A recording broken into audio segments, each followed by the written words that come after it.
여러분 안녕하십니까. 경제현장 오늘 시작합니다.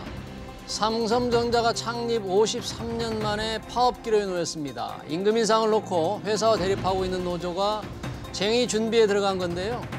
과연 노조가 처음으로 파업에 들어갈지, 만약 그렇게 된다면 삼성을 넘어서 우리 경제에는 어떤 영향을 미칠지 집중 진단해서 살펴보겠습니다.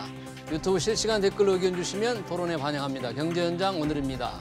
두 분의 전문가 모셨습니다. 김태기 단국대 경제학과 명예교수, 그리고 정영권 사회연대포럼 대표입니다. 두 분 어서 오십시오. 반갑습니다. 네, 안녕하세요. 네, 자, 노조가 없던 삼성전자, 노조가 생긴 지 4년 정도 됐습니다. 무노조 경영이 이제 철폐됐는데 갑자기 파업 얘기가 벌써 나오고 있어요. 정은견 대표님, 노사 협상, 지금 임금 협상이 어떻게 진행됐는데 지금 파업 얘기가 나오는지, 그동안 협상 진행 상황이 어땠습니까? 네, 이제 삼성전자 내에 4개의 노동조합이 있습니다. 삼성전자 노동조합, 그다음에 이제 사무직 노조, 그다음에 한 노조 동행 정도 해가지고 4개의 노조가 4개, 네. 공동 교섭단을 꾸려서 이제 작년 10월부터 15차례 정도의 교섭을 했고요. 네. 그 과정에서 이제 노사 간의 의견이 합의되지 않아서 노동조합에서 조정을 신청했습니다. 노사 간의 의견이 불일치됐을 경우에 쟁의 행위를 하기 앞서서 반드시 우리 노동법이 조정 전치주의를 두고 있습니다. 그래서 조정을 거쳐서 정부 기관 중에 하나인 중앙노동위원회 조정을 거쳐서 교섭과 관련된 합법적인 권한을 받아야 됩니다. 조정 중립 명령을 받아야지 쟁의를 할 수 있도록 그렇게 되기 때문에 현재는 교섭은 결렬될 상태이고, 그래서 예. 조정 신청 절차에 들어가 있는 상태입니다. 중앙노동위원회에 노조가 쟁의 행위 준비 단계인 조정 신청을 했다. 네네. 그러면 조정 신청이 이제 들어갔잖아요. 네. 그럼 중노위가 일정 기간을 가지고 이제 조정을 하게 되나요? 어떤 네, 절차를 거치게 그렇습니다. 되나요? 그러니까 그것도 이제 법에 이제 예. 명기가 돼 있죠. 예. 그러니까 민간 기업 경우는 10일 동안, 열흘. 열흘 동안에 이제 그걸 조정을 해야 되고요. 그래서 만 조정이 해가지고 합의가 안 됐어요. 예. 그걸 이제 결렬이라 그럽니다. 결렬. 이제 노동자는 파업을 할 수 있는 이런 부분들이고, 사실은 이 보통 조정 신청했다고 하는 거는 예. 전의를 불태우면서, 그러니까 사실 이제 파업을 가는 어떤 수순으로 그런 경우가 많았습니다. 그러면 노사 양측이 중앙노동위원회의 쟁의 행위에 대해서 어느 한쪽도 마음에 안 들면 결렬이 되는 건가요? 그렇죠. 그러니까 쉽게 말해가지고 그거는 노사가 같이 합의 안 하면 예. 뭐 어떻게 파업 못하게 막을 수 없잖아요. 네. 그러다 보니까 이제 그건 뭐 그거로 종결되는 겁니다. 쉽게 말해가지고 아까 이제 우리 대표님 말씀하신 대로 한 열흘 정도는 그래도 좀 파업을 안 할 수 있도록 한번 노력해봐라. 그래서 그게 이제 이 노동위원회에서 이제 도와주는 거거든요. 근데 그 도움이 이제 끝났다고 보시면 되고, 이제 그때는 이제 당사자들이 자기 책임하에 네. 파업하려면 하고, 그다음 노동조합은 파업이죠. 그다음 회사 입장에서는 뭐 파업하세요 이렇게 할 수도 있다는 거죠. 그래서 그 부분은 이제 더 이상 이제 정부가 할 수 있는 그런 선을 넘어선 겁니다. 그러니까 노조는 조정이 결렬되면 이제 파업할 수 있는 권한을 가지고 있으니까 그렇습니다. 또 파업을 위한 또 찬반 투표를 해야 되겠죠. 물론이죠. 네, 그런 절차가 남아 있을 텐데. 정영근 대표님, 어떻게 해서 노조의 요구가 네. 어떤 내용이었길래 이 회사 측에서 절대 받아들이기 어렵다 이런 상황이 된 겁니까? 노조 요구가 어떤 거였어요? 예, 이제 삼성전자가 사실은 이제 이재용 부회장께서 무노조 경영 포기하신다고 말씀하시고 나서 비교적 활성화가 시작되었고요. 실제로 이제 작년에 처음으로 단체 협약을 체결했습니다. 그래서 노사 간에 서로 상대를 인정하는 그런 계기가 이제 작년에 있었고요. 네. 예, 작년 연말부터 이제 임금 협상을 했던 거죠. 하면서 이제 노조 쪽 요구하는 가장 큰 게 이제 영업이익의 25%를 갖다가 우리의 한테 뭐 성과급으로 달라. 성과급으로 영업이익의 25%를 달라. 예, 그다음에 이제 상여금 1,000%. 해가지고 1,000만 원, 상여금 연봉이 1,000만 원 인상하고 성과급을 25%를 달라 이렇게 요구했고요. 네.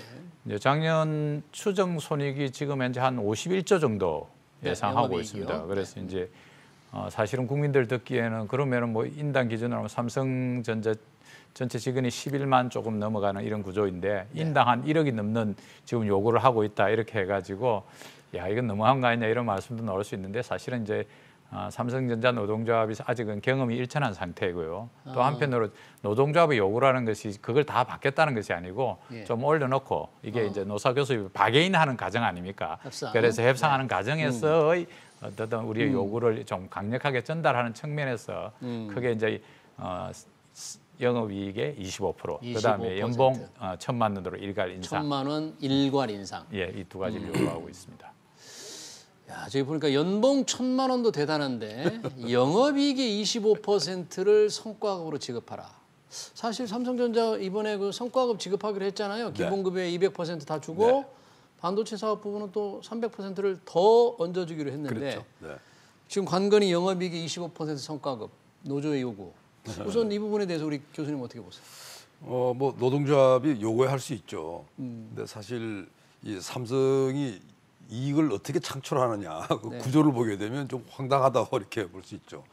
그러니까 기본적으로 반도체라고 하는 이제 첨단 기업 아니겠습니까? 네. 그 첨단 기업은 기술이란 말이죠. 성장이. 그럼 그 기술과 이제 자본이 결합돼 가지고 성장을 이끌고, 그러니까 사실은 영업이익의 기여도가 그게 제일 많은 거예요. 어떻게 보면 여기에 예를 들어 영업이익의 25%라 한다면 네. 예를 들어 자본을 같이 도와줬던 네. 심지어 소액 투자자들부터 네. 그다음에 예를 들어 연구개발했던 여러 어떤 그런 기구들이 있죠. 회사 내에만 있는 건 아니잖아요. 예. 그러니까 당연히 이제 이런 어떻게 본다라면 삼성전자를 둘러싼 좀 말하자면 이해관계 당사자들이 네. 굉장히 많은데 그 25% 때문에 앞으로 뭐 하고 살죠? 당장 이제 이 문제는 어떤 문제가 지금 봉착돼 버리냐 그러면 지금 삼성전자의 오늘날의 반도체가요. 예. 1980년대 우리 명함 못 내밀었습니다. 네. 90년대까지만 한다 하더라도 뭐 그렇게 힘을 못 썼어요. 근데 그때는 그럼 누가 강자였냐? 일본입니다. 일본이 한판에 무너진 게 뭐냐라면 하면 이게 연구개발이 제대로 안 되고 예. 어떻게 보면 그냥 거기서 도태가 되는데 순간에 되더라는 겁니다. 그러니까 우리가 지금 현재 보면 일본 경우는 뭐 반도체 이런 걸 못 만들다 보니까 예. 다 할 수 있다는 게 뭐 소부장이라고 하는 거, 예. 뭐 그런 거나 만들지. 그러니까 사실은 지금 이 문제의 경우는 영업이익을 25% 이렇게 성과급으로 한다. 만일 그렇게 된다 그런다라면 제가 볼 때는 삼성전자의 어떻게 보면 진짜 구조 자체가 다 무너지는 거다 이렇게 볼 수 있겠습니다. 우리 정용건 대표님은 이제 볼 때 삼성전자 노조가 조금 경험이 좀 적기 때문에 좀 과도하게 처음에 좀 요구하는 거 아닌가. 뭔가 실제 노조가 요구하는 선은 뭐 또 좀 더 얻어내기 위한 협상 전략이다. 네네. 네, 이렇게 보시는 건가요? 그래서 이제 큰 고민으로서는 예. 기업이 이익이 나면 이제 분배를 어떻게 할 것인가와 이익의 관련해서 큰 고민이 있습니다. 이것과 관련해서 우리 사회적 합의가 부족한 상태인데요. 자, 기업의 주요 당사자 중에 하나인 주주, 예. 그다음에 임직원, 임직원. 예. 그다음에 또 이제 기업이 유지하기 위해서 R&D와 관련된 이런 사내 유보를 어느 정도 할 것인가, 이런 등등과 관련해서 이제 논의들을 해야 되는데 이익이 많이 났는데 그럼 어느 일방한테만 줄 것인가와 관련해서 논의가 부족한 상태입니다. 지금은. 그래서 이익이 났는데 그러면 좋아, 뭐 주주들한테만 다 줄 것인가? 그건 아니지 않습니까? 예를 들어서 지금 이제 이 대기업들의 연봉과 관련된 논의들이 재작년 말에 SK 하이닉스에서 출발했어요. SK 하이닉스에서요. 예. 네. 그러니까 작년부터 SK 하이닉스 직원들이 우리 성과급 최대가 왜 이렇게 돼 있냐 이렇게 하면서 문제 제기하면서 시작하면서 뭐 삼성전자, 현대자동차 등등 불똥이 다 튀었단 말입니다. 그리고 이제 작년을 넘어오는 과정에서 올해 SK 하이닉스가 영업이익의 10% 정도 되는 금액, 기본급의 1,000%를 지급했어요. 기본급의 1,000%를 네. 성과급으로 SK 하이닉스가. 그러니까 삼성전자 직원들은 그보다도 훨씬 큰 회사이고 이익도 많이 내는데 나는데 우리는 뭐냐? 네, 늘 H사만 쳐다보는 거예요 지금. H사보다 우리가 덜 받을 이유가 없지 않나, 이런 부분과 관련해서 이제 쟁점이 하나 있는 것이고요. 또 하나 이제 뭐 노동조합이 경험이 없다 보니까 발생한 문제인데, 사실은 이 이익 배분과 관련해서 어느 정도 좀 고민들을 해야 되는데, 당연히 주주를 위한 배당도 해야 되고 기업의 미래 가치를 갖다 올리기 위해서는 R&D 투자라든지 기업 유보도 해야 됩니다. 예. 또 노동자들도 받아야 되죠. 또 뿐만 아니고 제가 봐서는 우리 노조들이 이후에 반드시 요구해야 될 부분이 협력업체들, 하청업체들. 예, 이 지금 뭐 2차, 3차 밴드 넘어가면은 매출액 영업 이익률이 3% 정도밖에 안 됩니다. 2%, 3% 겨우 해가지고 여기에 종사하는 노동자들. 그다음 거기에 그 중소기업들이 강해져야 되는데, 이것과 관련된 부분에서 여전히 회사는 이익을 내기 위해서 원하청 관계에서 하청업체를 신경을 별로 못 쓰고 있는 게 구조거든요. 예. 근데 하청업체 노동자들을 위해서도 그렇고 하청업체가 건강해야지, 협력사가 건강해야지 마찬가지로 삼성전자도 갈 수 있고 현대자동차도 제대로 갈 수 있기 때문에 이 부분과 관련해서 이제 노조가 좀 요구해야 된다. 우리 임금만 자꾸 더 올려달 게 아니고 다 같이 좀 살 수 있는 구조. 지금 글로벌 서플라이 체인이 코로나 팬데믹으로 무너지고 있는 상황이거든요. 예. 국내에서 서플라이 체인을 제대로 완성시켜 놔야 됩니다. 그 과정에서 우리 노동조합의 역할이 좀 아쉬움은 있지만 이런 요구들을 받아서 좀 이제 조금 더 성숙해지면 저는 나아지리라고는 보고 있습니다. 지금 정영근 대표님이 상당히 중요한 사회적 이슈를 조금 말씀을 하신 것 같아요. 네, 네. 지금 삼성전자 노조가 영업이익 25%를 나눠달라는 그 수준 자체는 조금 무리하지만 이익을 과연 어떻게 할 것이냐. 네. 직원들의 기여도도 생각해야 되고 협력업체도 생각해야 되고 이런 부분들은 어디서 결정을 해야 할까요? 글쎄요, 그건 뭐 법으로 정하거나 할 수가 없죠. 왜냐하면 그게 회사마다 다 다르지 않겠습니까? 그러니까 아까 말씀드린 대로 이 반도체란 특수성, 예. 이건 첨단 기술이거든요. 근데 반면에 들어 전통 기업은 사실은 뭐 영업이익에 뭐 25% 한다 요구할 수 있어요. 근데 사실은 이 부분 경우는 어떻게 본다라면 이 회사의 이익을 창출하는 구조 자체가 일반화될 수 없기 때문에 뭐 일률적인 이야기는 어려운 것 같고 단지 이제 이 부분에 있어 가지고 노사가 같이 이제 머리를 맞대고 해야 되는데 예. 반드시 이게 명심해야 될 부분이 뭐냐 그러면 예. 삼성전자는 지금 국민 기업입니다. 주주가 500만 명이에요. 소액주들이 소액주 500만 명이 500만 넘죠. 명입니다. 네. 그리고 이번에 이제 이 노동조합을 이렇게 하시는 분들이 대략 한 5천 명이 채 안 돼요. 그리고 삼성전자 전체 토탈해서 한 10만 명 좀 넘는데요. 네. 그렇다 그러면 지금 삼성전자에 들어가지고 쭉 이 구조를 보게 되면 당연히 여기에 들어가지고 지금 소액주주들까지 배려가 돼야 됩니다. 지금 소액주주들 경우는 배당이 작다 그러잖아요. 네. 다른 나라보다 배당을 훨씬 배당이 작습니다. 지금 삼성전자가 배당을 많이 올린 거는 맞지만 네. 여전히 지금 미국이든 심지어 대만보다도 훨씬 더 배당금이 낮거든요. 뭐 이번에 특별 배당을 기대했는데 안 나왔다고 하는 그런 보도가 있더라고요. 그렇기도 네. 하고요. 특별 배당을 준다 하더라도 여전히 사실은 뭐 그러니까 우리가 예를 들어 대만의 TSMC라는 말을 참 많이 하는데 대만의, 굉장히 쟁쟁한 회사죠. 반도체 예. 회사. 그러나 비교하면 너무 낮다는 이런 부분들이고. 배당이. 예, 아까 우리 정 대표님 말씀 굉장히 중요한 말씀이세요. 아까 제가 소부장 말씀드렸잖아요. 예. 소재, 부품, 장비. 장비. 이게 작업을 뒷받침 안 되면요. 제가 볼 때는 삼성전자가 사실은 지속 가능하지 않다. 그럼 여기에 같이 배려를 해야 될 거 아닙니까? 예. 뭐 그 문제도 그러면 당연히 들어와야 되고 그럼 대략 이렇게 나오는 거죠. 예. 지금 이제 노사가 있어요. 거기에 소비자 들어와야 되죠. 예. 그다음에 투자자 들어와야 되죠. 그다음에 협력 중소기업 들어와야 되죠. 예. 그다음 제가 볼 땐 여기는 아마 필경 삼성 경우에 있어 가지고는 예를 들어 산학 협력이란다든지 예. 여러 아마 어떤 그런 어떻게 본다라면 그냥 복잡하게 돼 있다. 그리고 특히 지금 투자자들 경우가요. 예. 삼성의 최대 주주는 누군가요? 해외 투자자들입니다. 대부분 이게 글로벌 지분이 제일 많은 회사예요. 예. 그러니까 문제는 글로벌 이 투자자들 입장에서는 예를 들어 가지고 미국의 예. 사학연금입니다. 네. 미국에 예를 들어 연금이 삼성 여기는 앞으로 경쟁력이 없다 그런다면요. 제가 볼 때는 주가 폭락하고 그다음에 경쟁력이 없다라고 판단한다는 그런 자금 노조의 빼가버리는 과도한 거죠. 요구 때문에 경쟁이 없어질 거라고 본다는 그렇습니다. 거 판단할 수도 있다는 얘기예요. 만일 영업 이익의 25%를 예. 이 뭐 다 근로자들이 다 가져간다 그러는데 뭔 미래가 있다고 보겠어요. 그래서 예. 제가 볼 땐 노동조합이 이 문제를 이해를 해야 된다. 그리고 사측도 이걸 이해를 시켜야 되고요. 예. 그런 구도 하에서 노사가 사회적 책임 하에서 새로운 분배 구조를 짜야 되지 않을까. 그러니까 기본적으로 지금 노사가 예를 들어 가지고 뭐 자기들 몫이라고 말하기에는 예. 그러기에는 이 삼성전자에 둘러싼 여러 가지 환경들이라고 하는 거는 예. 그렇게 녹록지가 않다 이런 말씀드립니다. 정영근 대표는 지금 삼성전자 노사 협상이긴 한데요. 네네. 그러니까 삼성그룹 노동조합 연대, 그러니까 네네. 삼성그룹 계열사들 12곳의 노동조합 연대가 또 뭐 새로운 요구를 했다는데 네네. 그 요구는 이 삼성전자 지금 노조 요구 어떤 이 협상에 어떤 요구를 했어요, 그런데? 네, 삼성전자 네. 노동조합 12개 정도가 오늘 이제 11시에 기자회견을 해가지고 한국노총 근무 기자회견실에서 기자회견을 해가지고 이제 주요한 그 12개 노조의 주요한 요구들을 갖다가 제출을 했는데요. 예. 보면은 뭐 전체적으로 2022년 네. 임금 인상 요구안을 했습니다. 그래서 10% 정도의 임금 인상 요구안, 그다음에 포괄 임금제 폐지와 고정 시간 수당 기본급 전환, 그리고 이제 또 세전 이익의 20% 지급, 임금 피크제 폐지, 정년 연장 65세, 뭐 복리후생 개성 이런 이제 올해 이제 2022년도 공동 요구안을 제출했는데 아마 이제 지금 이제 삼성전자 노동조합이 교섭을 하고 있으니까 거기에 심도 싣고 또 한편으로 언론에서도 주목하고 있으니까 이제 올해치 요구안을 이렇게 제출한 사항인데요.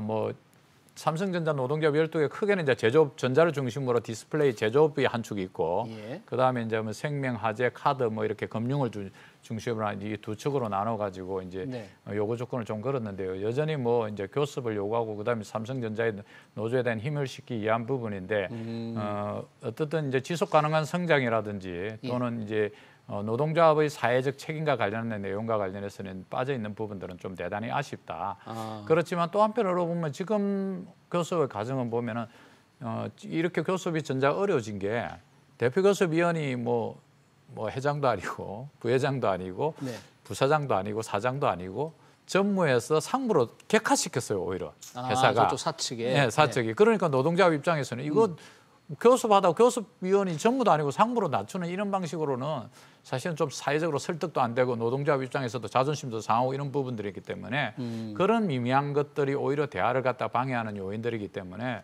회사가 좀 성실하게 임해야 된다. 삼성전자라는 글로벌 탑 기업 그리고 국내 뭐 굴지의 1위 기업의 교섭인데 이건 국민들이 쳐다보고 있는 부분이거든요. 그럼 서로 좀 성의를 가지고 내용 있게 열심히 할 수 있어야 되는데 우리 노동조합이야 경험이 없어서 그렇지만 글로벌 기업인 삼성전자가 이런 방식으로 노사 문제로 인해서 국민의 심려를 끼치게 해서는 되겠느냐. 네. 그러니까 노조는 회사 측의 임금 인상에 대한 입장도 입장이지만 협상에 임하는 태도가 조금 마음에 안 들어 하는군요. 그런 부분들도 협상에 주요한 영향을 미치는 것 같습니다. 지금. 자, 지금 그 삼성그룹 노조 연대에도 보니까 초과 이익 성과금 20% 지급이 있고 이것도 영업이익 25%를 달라는 삼성전자 노조의 요구와 좀 비슷한데 결국은 이게 말씀하신 대로 우리나라 이제 기업 경쟁력을 갉아먹는 굉장히 이제 위험한 요구 아닌가 이런 게 외국 투자들의 그 걱정이겠네요. 뭐 당연히 지금 이 20%든 25%든 그런다 그러면 실제로 이게 만일 타결이 되잖아요. 그럼 제가 볼 때는 아마 뭐 글로벌 그 비즈니스 뉴스에 아마 탑으로 올라갈 겁니다. 쇼킹한 이야기죠. 그러니까 어느 나라 어느 기업이 이렇게 합니까? 그래서 아까 그 삼성 노조연대 부분에서 하나 삼성그룹 노동조합연대. 그게 사실은 우리가 이제 현대그룹이란다든지 이런 데서 옛날에 좀 하던 그런 거였어요. 그러니까 어떻게 본다면 노동조합의 교섭력을 끌어올리기도 하고 또 하나는 예를 들어가지고 우리가 그걸 이제 선도교섭이라고 그럽니다. 한 군데서 예를 들어가지고 많은 걸 얻어오면 거기다가 더 올리는 뭐 이런 이제 부분들인데요. 그래서 사실은 지금 이 삼성 경우는 제가 볼 때는 지금 아까 정 대표님 말씀하신 대로 지금 뭐 회사에서 뭐 상무가 무슨 꼭 역할이 없어 그런 게 아니고요. 조금 더 이 문제를 좀 엄중하게 받아들이면 좋겠다. 회사 측에서 엄중하게 받아들여야 그러니까 이 문제에 대해 가지고 뭐 삼성은 뭐 원칙대로 한다고 얘기할지 모르지만 사실은 그 원칙이라고 하는 것도 어떻게 본다라면 이 노동조합과의 동의를 받고 거기서 근데 원칙이라는 게 확립이 되는 거죠. 나의 원칙은 따라와. 뭐 이건 제가 볼 때는 아니라고 봐요. 그래서 제가 볼 때는 좀 그런 면이 있어가지고 이미 삼성전자도 제가 볼 때는 요구 자체가 도가 지나치고요. 삼성전자 노조의 요구. 그렇습니다. 그다음 삼성의 뭐 이제 노동조합 연대라고 하는데도 똑같아요. 그래서 제가 볼 때는 지금 자칫하게 되면 삼성이 이거 뭐 넘어갈 수 있어 이렇게 생각할 수도 있어요. 왜? 뭐 조합원이 뭐 해봐야 뭐 전체 아까 4%밖에 안 되는데 임직원의 4%. 4%밖에 안 되는데 뭐 우리가 이거 할 수 이렇게 생각할 문제가 아니고요. 지금 이 문제는 어떻게 본다라면 삼성이 지금 기로에 와 있다. 아니, 사실은 현대가 예를 들어 가지고 뭐 저런 식으로 말이죠. 현대자동차. 매년 파업하고 그러면서 지금 현대라고 하는 건 보시면 알잖아요. 어떻게 본다라면 날개를 달아할 회사가 지금 못 달고 다 해외로 공장 나가버리고 그래가지고 개신이 지금 현대가 지탱이 되는 거거든요. 현대가 국내에서 이익이 안 납니다. 해외에서 이익해가지고 간신히 지금 유지하는 회사잖아요. 그러니까 제가 볼 때는 삼성 경우가 지금 노동조합 문제에 대해 가지고는 잘 모를 겁니다. 왜? 이때까지 비노조 경쟁 해왔고 그다음에 사실은 지금 이 노동조합 문제에 대해서는 아마 삼성의 내부에 사람 이런 생각을 할 거예요. 이재용 회장 문제 때문에 네. 이게 뭐 그냥 완전히 벌써듯이 노동조합이 허용이 되고 그다음에 거기에 떨어지고 외인 부대라고 하는 삼성 준법 경영위원회가 만들어져가 막 이래 된 거예요. 그러다 보니까 제가 볼 때는 이 문제에 관련돼 가지고 예. 기본적으로 삼성은 지금 그럴 수밖에 없는 위치고 예. 현실로 인정하고 따라서 이 문제에 대해 가지고 노동조합 문제에 대해 가지고 특히 지금 뭐 이런 요구 조건 예. 이런 등등에 대해 가지고 조금 더 심각한 고민을 해라라는 그런 게 제 지금 생각입니다. 그 정 대표님, 회사 측에서는 지금 노조의 요구라든지 노조의 입장 이런 부분에 대해서 좀 진정성 있게 지금 다가가지 않고 있다고 네, 좀 뭐 보십니까? 제가 뭐 몇 군데 확인을 해봤는데요. 교수부 과정도 지켜보면서 몇 군데 확인을 해봤는데 사실은 뭐 회사가 가지고 있는 방침 기본급 4.5%, 성과급 3%가 7.5%, 7.5%. 예, 네. 이거 뭐 이 안 그냥 픽스된 이 안으로 받으려면 받고 말라면 말아라는 정도 수준.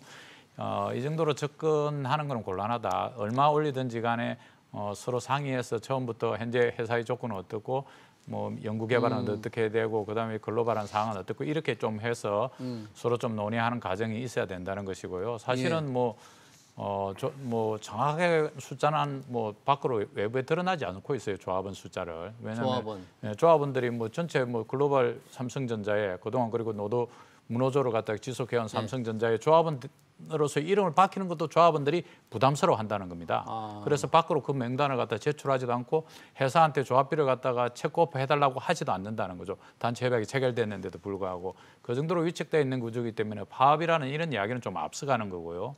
그래서 자기들의 요구를 좀 그런 부분들과 관련된 부분이고. 뭐 소액주주들도 계시고 다들 이제 뭐 노동조합 하면 파업하고 그때부터 막 이데올로기즘 공격하고 이러는데 예. 파업할 실력이나 행편도 사실은 아직 안 되는 것이고요. 네.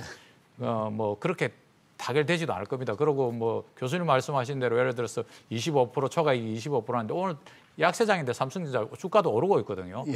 고대 노동대학원의 주요한 그 잘된 논문 중에 하나가 파업이 미치는 주가에 미치는 영향해가지고 실증적 분석을 했는데 예. 전혀 영향이 없었어요. 노사 화합의 예. 정도와 주가 영향이 없어요. 파업하고 나서 이 주가의 추이를 갖다 했는데 전혀 영향이 없었어요. 영향이 사실은 없다. 우리 기업들이 이미 투자자들도 한국 상황 다 알고 있다는 거죠. 이미 투자자는 뭐 예를 들어서 현대자동차 같은 게 삼성전자는 어저께 기준으로 외국인이 52% 정도 돼요. 현대자동차는 27% 되는데 현대자동차 외국인 투자자들도 다 현대자동차 상황 다 알고 있습니다. 그래서 어느 정도 배당을 하게 되고 그다음에 뭐 파업은 어느 정도 해가지고 손실 부분들 다 알고 있기 때문에 너무 파업과 관련해서 몰아서 이야기할 필요도 없고 자 보십시오. 현대자동차 20년, 21년 처음으로 무파업도 했고 2020년에 임금 동결을 했습니다. 노동조합이. 네. 현대자동차가 이익이 났는데요. 그 집행부가 지난 선거에서 졌어요. 네. 임금 동결하고 회사 미래를 해서 고용 보장하고 그다음에 R&D에 투자하라고 이런 것과 관련해서 칭찬해주지 않아요. 언론들이. 그렇게 하면 좀 잘했구나. 좀 회사를 위해서 좀 협력을 좀 해줬는데 그렇게 해가지고 그때 이제 뭐 전체 자동차 산업 전체 어려워지고 부품업체 노동자들을 위해서 고용에도 힘쓰고 하라고 이런 요구를 했는데 그런 것들은 주목하지 않고 노조가 뭐 쟁의행위 이거 조정 신청하면 곧 파업 간다. 이렇게 하면서 이런 분위기 좀 이제 좀 바뀌어야 되지 않습니까? 그리고 글로벌 이 기업도 우리의 기업들이 너무도 잘하고 있지 않습니까? 뭐 삼성전자, LG화학, 현대자동차, 뭐 SK하이닉스를 비롯해서 뭐 반도체 업체, 뭐 바이오 업체 모든 기업들이 다 잘하고 있으면 거기에 종사자들이 열심히 일한 측면도 있지 않습니까? 그걸 갖다가 자꾸 분리하지 말고 서로 좀 잘하게 하고 격려해주고 이래야 되는데 노조 이야기하면은 파업하고 나쁜 놈들 이 황금알을 낳는 오이에 배를 가르는 놈들 이런 식의 접근 이제는 좀 저는 변해야 된다고 생각합니다. 근데 노조를 바라보는 시각이 조금은 이제 보는 사람마다 좀 다를 수는 있는데 현대차 얘기를 했으니까 아까 우리 현대차 말씀하셨잖아요. 여튼 현대차의 노조, 이 강성 노조라는 게 대외적으로 이 투자자들에게 많은 부담을 준다는 그런 보도는 많이 있잖아요. 그렇죠. 그러니까 이게 혹시 삼성전자도 그렇게 현대차처럼 이제 가는 길을 가려나? 뭐 이런 그게요. 걱정들이 현대차가 처음에 이 뭐 파업이 이제 현대차가 거의 한 20년을 거의 하고 안 하면 큰 뉴스가 되고 아까 대표님은 그때 언론에 주목 안 했다 그러는데 그때 안 한 분들만 있으면 그때 막 조선일보 이런 데서는 막 인터뷰하고 했어요. 그러니까 왜냐면 신기하니까. 그러니까 문제는 현대차 노동조합 그런 파업으로 딱 이게 각인이 돼 있고요. 그다음에 이제 이 아까 주가 말씀드렸는데 사실은 주가가 떨어졌죠. 주가가 떨어지는데 문제는 지금 파업이 상시화되니까 그 어떻게 보면 주가에 대한 파급력이 떨어졌다는 거고 예. 그러나 이 파업이 상시화돼 있기 때문에 어떤 문제가 생기냐 그런다 그러면 현대차랑 비슷한 예를 들어 가지고 GM 포드 보면요. GM 포드는 주가가 한 1년 사이에 엄청 올랐습니다. 현대차 또 내렸어요. 네. 삼성전자 그대로입니다. 그러니까 삼성전자는 지금 비메모리까지 해가지고 예. 기술력이 굉장히 커졌음에도 불구하고 전혀 어떻게 보면 이 밸류에이션이라 그러죠. 이 가치를 못 받고 있다는 이런 지적을 드리고요. 예. 아까 이제 현대로 다시 돌아와가지고 제가 볼 때는 적어도 삼성전자가 이 현대차의 전철을 밟지 마라. 현대차의 전철을 밟는 데 있어가지고 아까 그 대표님 말씀 맞습니다. 노동조합만의 문제는 아니었어요. 네. 문제는 회사 자체가 제가 볼 때는 그 노동조합 문제라는 게 뭐 어떻게 본다라면 짜증나고 말이지. 예. 그러니까 제가 볼 때 진지하게 안 했다는 이런 면이 있어요. 그래서 제가 볼 때는 지금 삼성전자 경우는 지금 노동조합 문제를 사실은 좀 더 진지하게 현실로 받아들이면서 해야 되지 않냐. 네. 안 그러면 제가 볼 때는 삼성전자의 이제 현대차처럼 삼성전자의 현대차화가 된다. 어허. 그럼 거기에 삼성전자는 계속 노조 리스크가 따라다니고요. 예. 어떻게 보면 지금 오늘날의 이건 삼성이라고 하는 이런 명성도 금이 갈 수밖에 없다는 이런 말씀드립니다. 예. 뭐 현대차에 매년 파업하는 현대차처럼 삼성전자가 갈지 아니면 이제 뭐 노조가 만들은 지 3, 4년밖에 안 됐기 때문에 전체적인 노조 활동, 노조 원수라든지 삼성그룹 내의 이 노조의 영향력 활동은 어떻게 지금 상황이 그룹처럼 어떻습니까?